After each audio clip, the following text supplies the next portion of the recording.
Hello.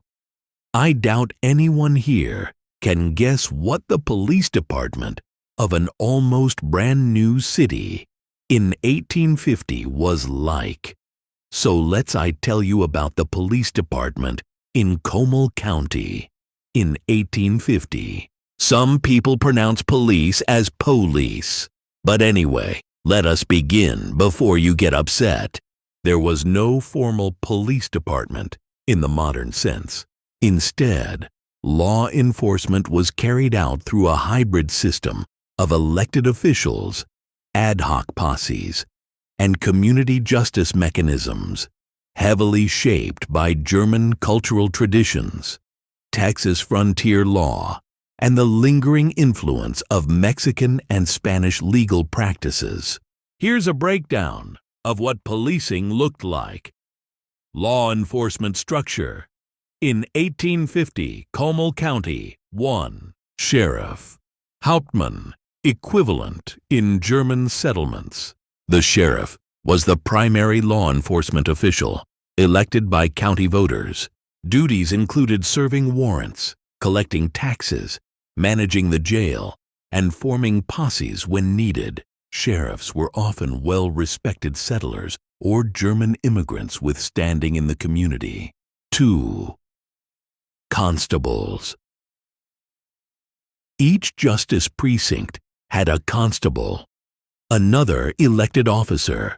Constables handled local arrests, civil papers, and could act as bailiffs in court.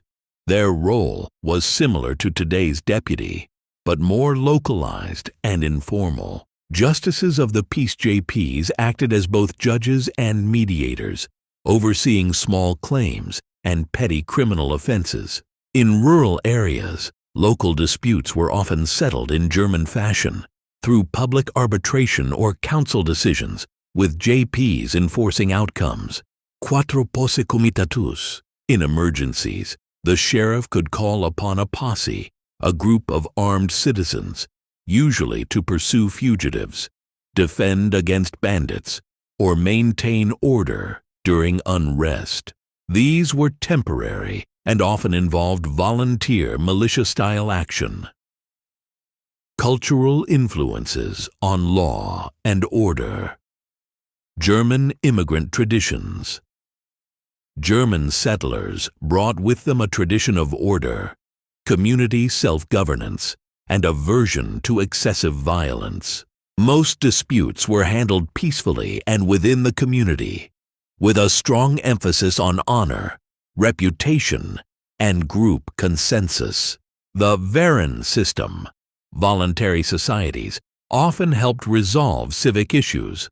Violence and crime levels. Comal County, with its strong German presence, had lower levels of violence than surrounding Anglo or Tejano counties. However, it was not immune to horse theft, land disputes, or Native American raids, especially in remote areas. Law enforcement's reach was limited by distance, terrain, and lack of formal training or equipment. Jail and punishment.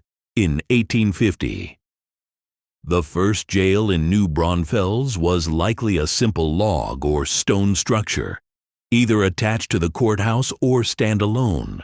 Punishment options included fines, public shaming, hard labor, occasionally whipping, still legal in Texas at the time, for serious crimes.